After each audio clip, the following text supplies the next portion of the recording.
I sometimes wonder if broken families run in our blood. Mom used to say I was just like Dad, and not in a good way. She'd stare at me across the dinner table, her lips pressed into a thin line, as if seeing him in my face brought back all the pain he'd caused her. I was 5 when Dad left. The memory is fuzzy around the edges, but I remember the shouting, the doors slamming, and Mom crying in the kitchen when she thought I was asleep. He moved in with some woman from his office, classic story, right? Emma, go to your room, Mom would snap whenever I asked about him. I don't want to talk about your father. But I couldn't help it. Every time I looked in the mirror, I saw pieces of him, the same dark hair, the same dimpled smile, the same way of cocking my head to the side when I was thinking. As I grew older, the resemblance only got stronger, and so did Mom's resentment. Sure, Dad paid alimony, good money, too. But he never checked how it was spent, and Mom, well, she had her priorities.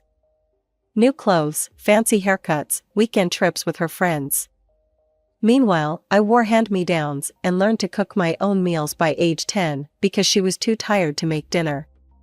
I saw Dad maybe twice a year, awkward dinner meetings where he'd ask about school and sports like he was interviewing a stranger. He never came to my school plays or soccer games.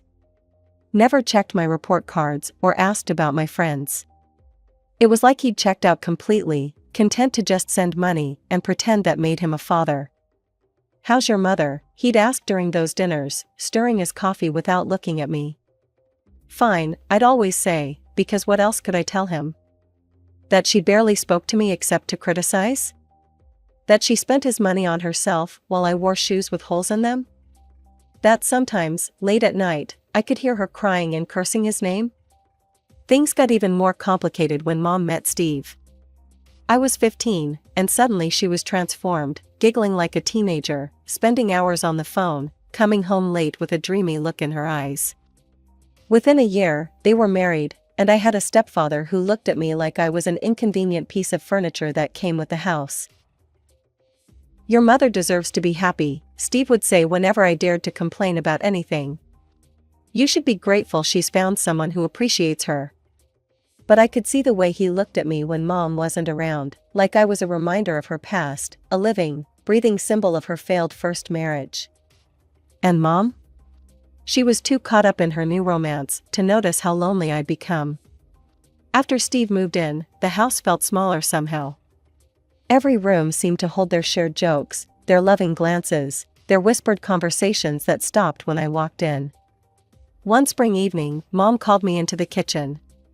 She was sitting at the table, her reading glasses perched on her nose, surrounded by papers and bills. Emma, we need to talk about college. My heart lifted for a moment. Finally, I thought, we're going to discuss the plans, the savings, everything I'd been waiting to hear about. I sat down across from her, trying to contain my excitement. You'll be graduating next year, she said, shuffling the papers. And college is expensive. I nodded, waiting for her to mention the savings account I was sure she'd been filling with Dad's alimony all these years. The thing is, she continued, not quite meeting my eyes, we don't have money for your college. You'll need to figure out how to pay for it yourself. The words hit me like a bucket of ice water. What? But what about Dad's alimony? You've been saving it, right? Mom's face turned red. How dare you, she shouted, slamming her hand on the table. Do you have any idea how expensive it is to raise a child? Your father's money barely covered our basic needs. But he's been paying for years, I pressed, my voice shaking. Where did it all go? You ungrateful little. She stood up, her chair scraping against the floor. I fed you. I clothed you. I put a roof over your head. And you have the nerve to question me about money? You should be ashamed of yourself. I started working at Jerry's cafe the next week. Every day after school, I'd pull on the scratchy polyester uniform and spend hours taking orders, carrying plates, and forcing smiles for tips. My feet ached, my back hurt, and my homework suffered, but I stayed late whenever I could, picking up extra shifts and covering for other waitresses. Meanwhile, Mom and Steve were wrapped up in their own world, heads bent together over business plans and spreadsheets. Steve loved to hold court at dinner, bragging about all his past business ventures. "I had this amazing import-export thing going in Phoenix," he'd say, gesturing with his fork. "And before that, a chain of fitness centers in San Diego. But this new idea..." He'd lean in like he was sharing state secrets. "This one's going to be different. We're talking serious money here. All we need is some startup capital." I didn't pay much attention to their plans until I overheard Mom one night, talking about using Emma's college fund for their new business venture. That's when it hit me, she had been saving the alimony money after all. She just wasn't saving it for me. A week later, they signed the lease on a small storefront downtown. Mom was beaming as she handed over the check, all those years of Dad's alimony, transformed into Steve's latest business scheme. All my hopes for college turned into someone else's dream. Mom's pregnancy announcement came right after their business opened. She was practically glowing, touching her stomach and making plans for the nursery before she was even showing. Finally, she'd say, her eyes sparkling, "I'm having a baby with the man I truly love." The words stung every time, but I tried to focus on my work at the cafe and saving for college. The night of my high school graduation, I was celebrating with my best friend Sarah. We were at her house, still in our caps and gowns, taking photos and dreaming about the future. I got home late, tired but happy, only to find Mom waiting for me at the kitchen table. "Emma, sit down," she said, her hand resting on her now visible baby bump. "We need to talk about something important." I sat, still riding the high of graduation, but her expression made my stomach knot. "You're 18 now," she began, her voice oddly formal. "You're an adult, and it's time for you to start taking care of yourself." I stared at her, not comprehending. "What do you mean?" "You need to move out," she said flatly. "The house is too small, and when the baby comes, we'll need the space. Steve and I have decided to turn your room into the nursery." The graduation cap I was holding slipped from my fingers. "Move out? But, where am I supposed to go? I don't have anywhere else." She shrugged, avoiding my eyes. "You can ask your father for help. He's still your father, after all." My hands shaking, I called Dad that evening. His hello was hesitant, like he wasn't sure why I'd be calling. "Dad," I tried to keep my voice steady, "I need help. Mom's kicking me out. She says I need to leave, because of the baby. Can I stay with you for a while?" There was a long pause. When I arrived at his house an hour later, his wife Janet's scowl said everything before she even opened her mouth. I told them everything, about being kicked out, about the college money, about Mom using the alimony for her new husband's business. Dad ran his hands through his hair, looking older than I remembered. "Emma, I paid your mother enough alimony over the years to send you to several colleges. If she wasted it, that's on her. But he glanced at Janet, then back at me, "I can't help you now. The truth is, most of that alimony came from my parents. I'm not as well off as your mother thinks. Just for a little while," I pleaded. "Just until I can find somewhere else." He nodded reluctantly. "You can stay here temporarily. Just until you figure something out." That first night at Dad's house, I couldn't sleep. My temporary bed in their guest room felt like exactly what it was, temporary. The sheets were stiff and unfamiliar, and every creak of the house made me more aware that I didn't belong here. Around midnight, voices from downstairs drifted up through the heating vent. "I want her out of this house." Janet's voice was sharp and clear. "I'm not having some stranger living here. This is my home, and I didn't sign up for this." "She's not a stranger, she's my daughter." Dad's voice was weaker, uncertain, almost pleading. "Your daughter? The one you barely know? The one you see twice a year? She's practically a stranger, and I won't have her here. Do you even know her favorite color? Her best friend's name? What classes she took in school?" Dad's silence spoke volumes. "That's what I thought," Janet continued. "She's just going to disrupt our whole life. Where will we entertain? What will people think? There was a long pause before Dad spoke again. Okay, I'll tell her tomorrow morning. I just need until then. Let me handle it my way. I lay there in the dark, tears sliding silently down my face, my whole body rigid with tension. So this was it, nowhere left to go. Then I remembered seeing Dad's address book in the kitchen when I'd gotten a glass of water earlier. Maybe there was one last option, even if it felt like grasping at straws. I crept downstairs, my sock feet silent on the carpet, holding my breath every time a floorboard threatened to creak. The address book was still there, and by the light of my phone, I found what I was looking for, my grandparents' address. I'd never met them, never even seen a picture, but right now they were my only hope. My hands shook as I copied down their information. At dawn, before anyone else was awake, I grabbed my bags, I hadn't even unpacked them, and left a note, "Don't worry, I found somewhere else to go." My throat tight with unshed tears, I took one last look at my father's house, before walking away. 2 hours and 3 bus rides later, I was standing on a porch in a quiet neighborhood, my heart pounding as I rang the doorbell. An elderly couple opened the door, my grandparents, though they felt like strangers. The woman had kind eyes and silver hair, while the man stood tall and dignified, his face weathered but gentle. "I'm Emma," I said, my voice shaking. "I'm John's daughter, your granddaughter." I know this is completely out of the blue, but I didn't know where else to go. The change in their faces was immediate. My grandmother's eyes filled with tears as she pulled me into a hug. "Oh, Emma, finally. We've waited so long to meet you." Over coffee and homemade muffins, which my grandmother insisted on making despite my protests, I told them everything, Mom kicking me out, Dad's situation, the college money, all of it. They exchanged looks I couldn't quite read, a whole conversation passing between them silently. "Your mother wouldn't let us see you," my grandfather said finally, his voice heavy with old pain. "We tried for years. Every birthday, every Christmas, we sent cards and gifts. They always came back unopened. We've been helping your father with the alimony payments all this time, hoping some of it would help you." "We had no idea she was spending it all," my grandmother added, reaching for my hand across the table. Her touch was warm and comforting, everything a grandmother's should be. Grandpa leaned forward, his eyes kind but shrewd. "Emma, here's what we're going to do. You'll live with us, and we'll help you with college.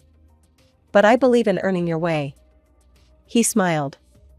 "I own a chain of grocery stores across several states. How would you like to work in one of them? Learn the business from the ground up? It won't be easy, but you'll learn everything, from stocking shelves, to managing inventory, to running the books." I couldn't believe what I was hearing. Not just a home, but a future? A chance to learn and earn? After feeling unwanted for so long, here were people offering me not just shelter, but opportunity. "Yes," I said immediately, sitting up straighter. "Yes, please. That would be amazing. I'm not afraid of hard work, I've been working at the cafe for months. I'll learn everything you can teach me." Life settled into a rhythm I'd never known before. My days were split between college classes and working at my grandparents' stores. Unlike my previous waitressing job, this felt different, like I was building something, learning something new every day. I started at the cash register, learning how to handle money and deal with customers. Then came warehouse work, where I learned about inventory management and supply chains. The accounting department taught me about margins, overhead costs, and the complex financial dance that kept the business running. My grandfather made sure I experienced every aspect of the operation, from the ground up. Sometimes Dad and Janet would visit my grandparents. I'd hear their car pull up and quietly slip into the back office or make myself scarce in the warehouse. Janet would pretend not to see me if our paths crossed, and Dad would give awkward nods in my direction. It was strange, watching him play the dutiful son while barely acknowledging his daughter's existence. Mom never called, never visited.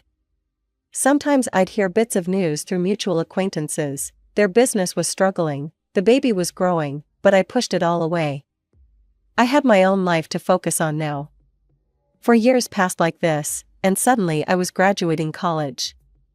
The morning after the ceremony, Grandpa called me into his office. He sat behind his big oak desk, looking more serious than usual. "Emma," he began, folding his hands on the desk, "your grandmother and I have been talking. You've done exceptionally well here, both in your studies and in the business." I nodded, wondering where this was going. "I'm not getting any younger," he continued, "and I've been thinking about the future of the company. I'd like to offer you the position of deputy director." My mouth fell open. Deputy director? But I just graduated yesterday. He held up a hand. "You've been working in this business for 4 years now. You understand our operations better than managers who've been here twice as long. You've proven yourself in every position we've put you in." "But," I stammered, "isn't it too soon?" "For director? Yes, that will come later. You still need to learn the finer points of running the entire operation." "But deputy director?" He smiled. "You're ready.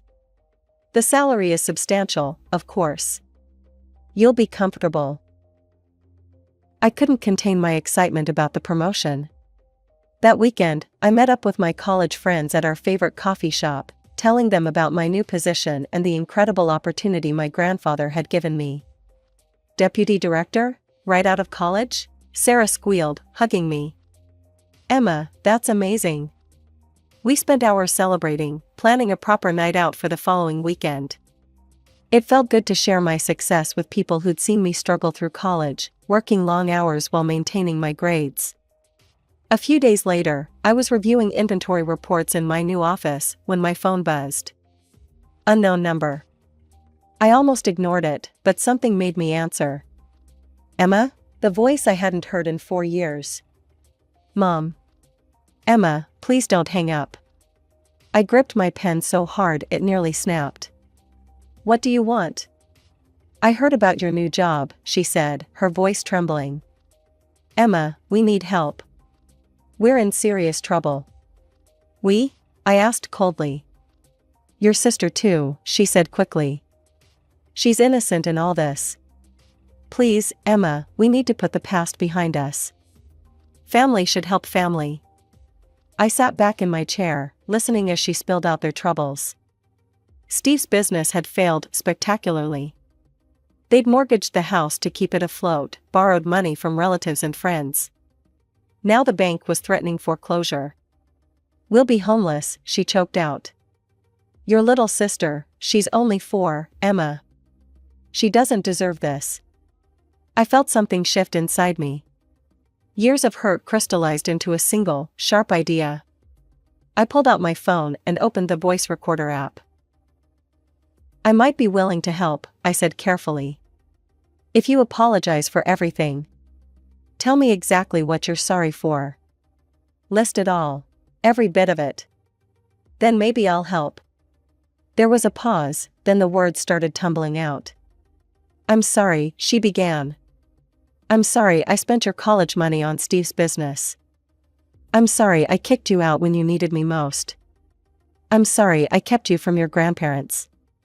I'm sorry I chose Steve over you. I'm sorry I was a terrible mother.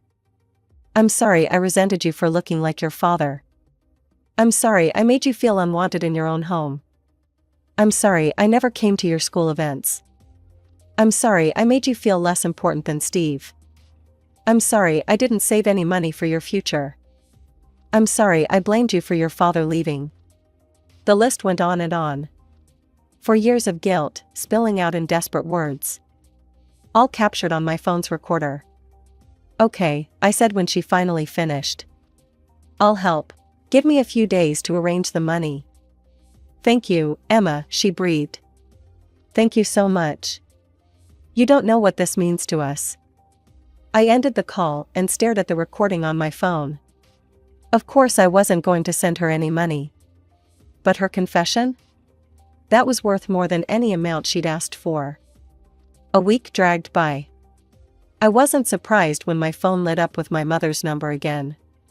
"When are you sending the money? We need it urgently." Her voice was tense, impatient. I leaned back in my office chair, hitting the record button on my phone. I'm not sending any money. What? The word came out as a hiss. I just wanted to hear you apologize. To hear you admit everything you did to me. I kept my voice steady, professional. That's all I wanted.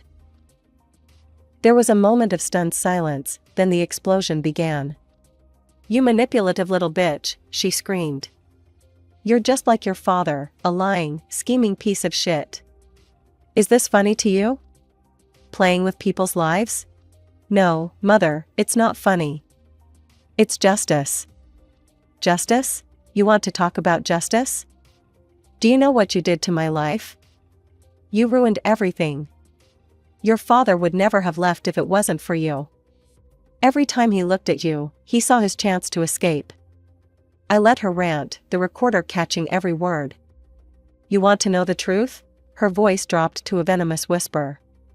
I've regretted not getting an abortion every single day of your life. I never wanted you. You were my biggest mistake, and I wish you'd never been born. My hand was shaking, but I managed to keep my voice level. Goodbye, Mother. I hung up and sat there for a long moment, staring at the 2 recordings on my phone. Then I opened Facebook and started typing. Want to know the whole truth about my mother? Listen to these recordings to the end.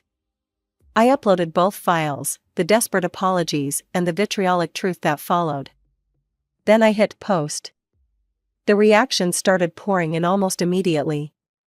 Sarah Thompson, Mom's best friend from church, I'm in shock. All these years you told us Emma abandoned you, how could you lie like this? Linda Martinez, Mom's cousin, using your daughter's college money for your new husband's business? Then kicking her out? And now saying you wish she was never born? I'm ashamed to call you family. Karen Williams, Mom's sister, I just listened to both recordings. I can't believe you kept her from her grandparents all these years. And now you have the nerve to ask her for money? You make me sick, sis. Robert Johnson, Steve's business partner, this explains a lot about where the startup money really came from. Stealing your daughter's future to fund that doomed business, shameful. Within hours, it spread through our old social circle like wildfire. More comments kept coming. I'm unfriending you right now. No mother should ever say such things to their child. All those Facebook posts about being a devoted mother, what a fraud. Emma, honey, I'm so sorry. We had no idea what was really going on. Now we know why you always changed the subject when people asked about Emma. The truth finally comes out. Her carefully maintained image of the devoted mother, wronged wife, and successful businesswoman crumbled with each new comment and share. Church friends, business associates, extended family, everyone was hearing both recordings, her fake apology followed by the raw, ugly truth of her real feelings. The aftermath of the recordings hit like a tsunami. A few days after my post went viral, my phone rang again. Mother. You've destroyed me, she said, her voice raw. Do you have any idea what you've done to my reputation? My friends won't even look at me anymore. The church group has asked me to step down from the committee. Are you happy now? I didn't bother responding. Instead, I simply blocked her number, then systematically went through every social media platform and messaging app, blocking her there too. It was surprisingly easy, like finally cutting away a diseased limb that had been hurting me for years. Through the grapevine, mainly Sarah, who still lived in our old neighborhood, I heard the rest of their story. The bank foreclosed on their house. Steve's business debts had piled up too high, and there was no way out. They ended up moving to a tiny 2-bedroom apartment in a rundown complex on the edge of town. My little sister, the wanted child, now shares a room with their exercise equipment and storage boxes. Sometimes I wonder if I should feel guilty about their situation. But then I remember all those years of rejection, of being treated like an unwanted houseguest in my own home, and I realize, they built this house of cards themselves. I just happened to be the wind that finally blew it down. Dad still comes around to visit his parents, usually with Janet in tow. I see the way he looks at me now, a mixture of regret and something else. Jealousy, maybe. The daughter he abandoned now sits in an office bigger than his, making executive decisions about a business empire he probably thought would go to him someday. But the truth is, I don't know if I'll inherit any of this. Grandpa never talks about succession plans, and I never ask. It doesn't matter, really. What they've given me is worth more than any inheritance. They gave me a chance when everyone else had thrown me away. They taught me about business, yes, but more importantly, they taught me about family. Real family. Every morning, I still have coffee with Grandma before work. She makes those same muffins she made the first day I showed up on their doorstep.